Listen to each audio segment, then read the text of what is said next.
Hey humans, welcome back to your channel. Take Where it literally takes us 2 takes to get through life. I'm Dilmi. And I'm Venita.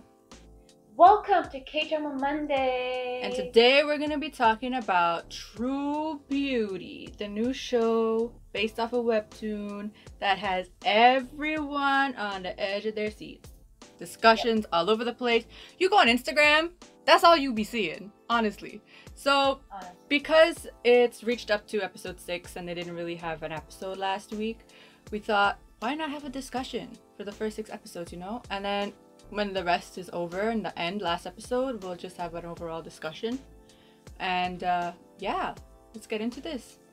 So, we're gonna just introduce the cast. I have a hard time saying these names, so bear with me. So first, we have our main dude, Cha Eun-woo, who plays Lee Suho.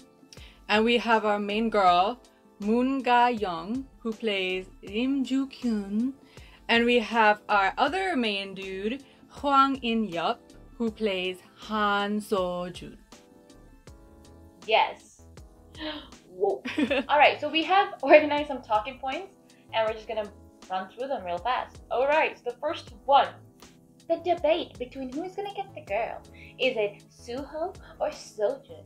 Personally, I love Seojun as an actor, as a character. I love him, he's so hot.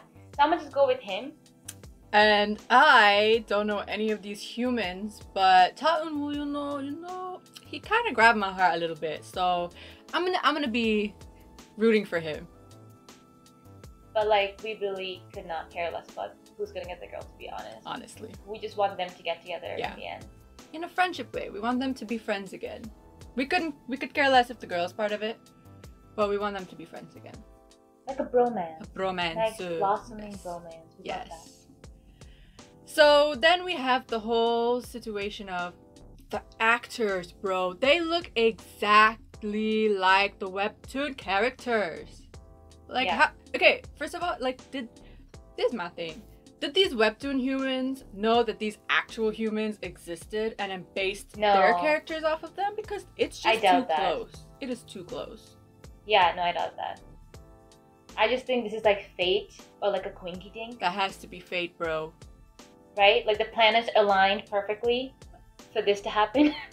You know, because like people were born. I heard that Hwang In-yup, like, because of this show, like, he's finally getting all, like, recognition he deserves. So, I mean, planets aligning, that sounds about right. Right? Like, I saw him in 18 again, and he did a bang-up job there, but it wasn't even a second lead, it was, like, a third something lead, you know? He didn't really get a lot of, like, screen time or, like, a story to play with. But this, yes. Yo, he's actually up in there. Every second of the day you're seeing him, yep. Alright, so still on Seojun, because my man, yeah, okay. Hwang In-yup's actual age, guys, listen up, hold up. Man was born in 1991, which makes him 29, or 30 this year, actually. He's turning 30 this year, dirty 30s, you know? And shook it. Like, the word shook is such an understatement to this. When I found out, because obviously as a K-drama watcher, you probably have done this like a million times. If you find someone that you're attracted to and you love the character, the first thing you do is like get to know them. Age is like the first thing that pops at you. So like obviously I went and I researched and I was like, oh, you're 29? You don't look a day over like 20. 22 max. 22, Homeboy 23, is yeah. 30. Yeah, he needs to drop his jeans and skincare routine. Just like, yeah, just drop it down there. Like, we just want to know, what are you eating? What are you drinking? Yeah. That's crazy, because when I found out, when I, like, you know, was searching up Cha Eun-woo's age, and then I saw his age, I was like, what? Shut up. I was not expecting, I thought he was the same age as the other two. And I'm like, holy moly, like, she's baby compared to him, because, you know, they kind of have their, like, situations happening together as well. And I'm like, that's weird, a little weird. Actually, this is so much better, because in 18 again, his character had a crush on a girl. In real life, she was born in 2000. So that's like a whole decade. Like a whole ass decade. Yeah, no. Yeah, so that was weird. Let's just... And he talked about that too. He was like, yeah, that was a bit weird. I'm like, yeah, okay, a little bit. But yeah, that's what that... Anyways, sticking with him and his character, when will he realize about Jukyun's real self. How is he gonna react to that? Because we know Suho already knows. So we know how he is. He's like, you're beautiful no matter what. I don't know what's with that accent, but okay. And then he just never found out. He just doesn't know. So like, how is he gonna react? I personally think that he's going to like fall more in love with the girl, if anything, because of his sister. His sister's supposed to be ugly too. She's beautiful, I don't know. But yeah, she's supposed to be ugly. So I feel like he'll look at her and be like, wow, I relate. You know, I connect. You're beautiful, like I love you, you know? So I feel like this is gonna just kind of push him to like her even more. I feel like that, yeah, and plus in that scenario as well, he's very protective of his sister. Exactly. Like whenever it comes to bullies, he's ready to throw it down with the bullies, you know what I mean? So I feel like if anyone even remotely tries to bully Jukyun because of how she looks, yo, man would be ready to tussle. He will be ready to take any man, woman down. Exactly. Baby Doesn't down, matter who it is, he's about to fight. Boom. I would like a man who protects. We like that. Okay, so I mean, this is something that we both kind of found weird on different levels. So obviously the main character, she's supposed to be ugly. So how they made her ugly is they put a lot of pimples and like bumps on her face. So Venita was like, bruh, she puts a little bit of foundation and you're telling me the pimple, like the bumps are like smooth? Like we wear foundation. The only thing it does is like hides it. But literally this thing just smoothens it out. Like plaster, like what? Yeah, because like in real life, like if you were to go up to her, you would still see it. Yeah. But when they do close-ups of her, it's smooth. And I'm like, what kind of magical makeup is this lady using? What kind of sorcery is this? Yeah, I'm like, I need whatever I'm gonna have a bottle and a half of whatever she's using. Right? But that... Yeah, and then... Yeah, that was... Yeah. And then also, on the same topic, you're telling me you put a little bit of like mascara, a little bit of powder, foundation, a bit of lipstick. And it's not even like, because Korean beauty is so much different to Western beauty, right? Like, they literally do the minimum, like, because they don't need to do a lot because they're beautiful. You're telling me you can't tell her, like, you're so like, the fact that she looks so different, you're like that's a totally different human. Listen, it's the whole Clark Kent and Hannah Montana dilemma, okay? My girl puts a wig on and suddenly no one in the universe knows who she is. And my boy Clark Kent, you know, puts some glasses on and suddenly no one knows he's Superman. I don't know. I'm just like, okay. But I'll let it slide just because, like she said, it's a thing with the movies, it's a thing with the shows. So I'm gonna just let it slide, but we know, something's not right there. All these humans need glasses is what it is. Bruh. Oh my god. Okay, so next we have the roar scene. So first, let me just say, that okie dokiness, that was a situation. But when my girl Jukyun walks up to my boy Seojun and says, oh, something about you and your 1 cent tiger underwear, whatever, and then do the roar. I'm not even gonna attempt to do it. But that nonsense was so cute, bro. And then she walks away, turns around and does it again. And then my boy literally looks at her like, and then grabs his heart. And he just kind of was like, whoa. And I was like, bro, me too, bro, me too. I felt that too. I felt it hurt. I felt. Yo, my heart, yeah. No, I literally felt, like, I'm not even joking. Like, I literally felt my heart just stop beating for like a second. And I'm like, it was stupid whoa, cute, what's happening? Bro. Stupid cute. That was not... That was like... Like, I don't like Aegyo. Like, I don't... Like, you know when K-pop idols do, like, the whole Aegyo situation? Like, I'm not a fan of that. But this is not Aegyo. This is just, honestly, just so cute. And she's just so pretty. So when she does that, I'm like, oh my god. And it's a sound that, like... Yeah, I would can not come out of me. Like, I would look and sound... so aggressive. Like, it would be like a roar. Like an actual lion. Yeah. Like an actual roar. What she did was like a meow or like a cat situation. I'm like, no. It's like we a baby, would be like, a baby tiger or something. Guys would run away. They'd be like, what is wrong with you? They would literally push my face away. Be like, get away from me. But serious. Anyways, that, yeah. And then, okay, so the next one, we just talked about the sister. Anyway, so we know that she's supposed to be ugly as well. She's got the whole pimple situation going on. And to help her out, we see the main girl put some makeup on her, and she's so pretty. Like, oh my god. The next day, she's like, hey, how come you're not wearing makeup? You know, like, I taught you how to do it. How come? And then the girl goes, well, if I keep, like, changing the way I look, I'm letting the bullies have the last laugh. You know, because I'll be agreeing with the bullies that I am ugly. She's like, without doing that, without being, like, a loser like that, I'm gonna really, like, live with the face I got. You know, really appreciate what I've had.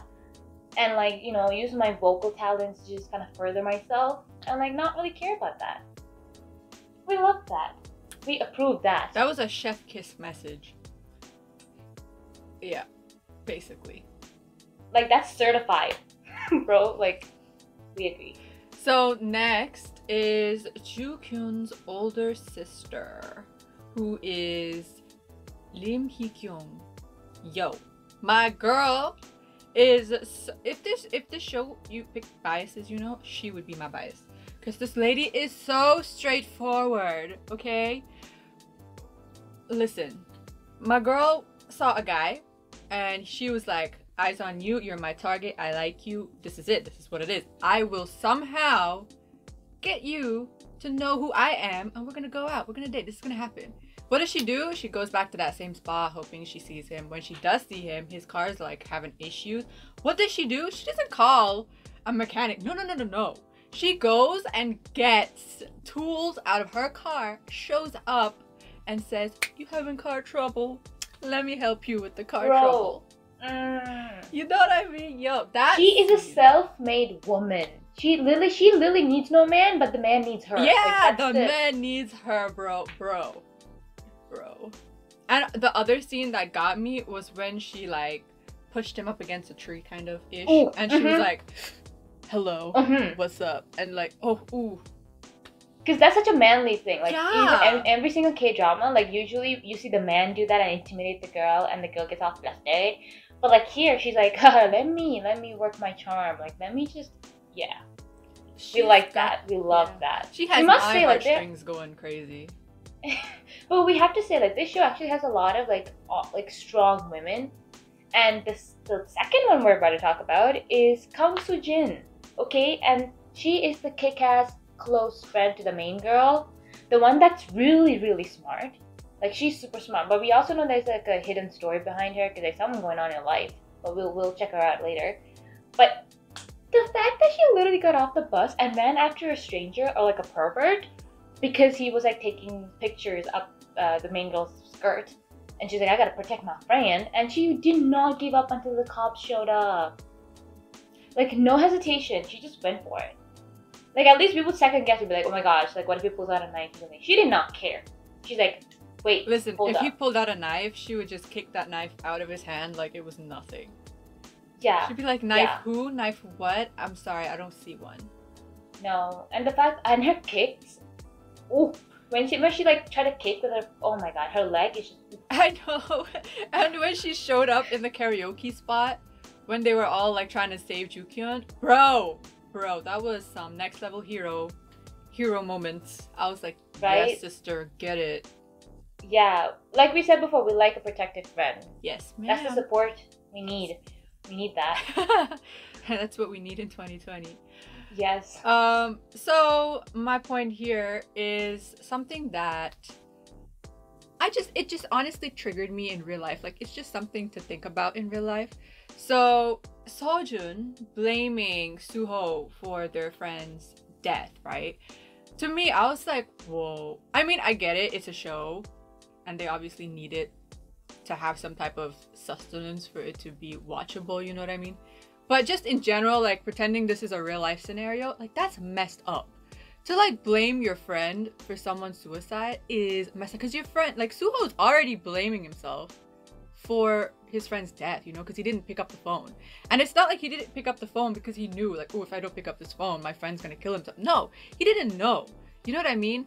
And then now you've got like Seojun out here blaming you when he's already blaming himself. Like, that's all sorts of messed up. But I gotta say, knowing that he blames himself for that and then Seojun's blaming him for that, it's kind of the reason why he's such an asshole half the time, especially in the beginning. Because in the start, I never liked him. Because I was like, why are you being so mean for like no reason? But then when I found that out, I'm like, that explains it. Yeah. No, I understand that and I agree. And that's something that you see in reality anyways. Like people just, when something bad happens, you just need someone to blame, right?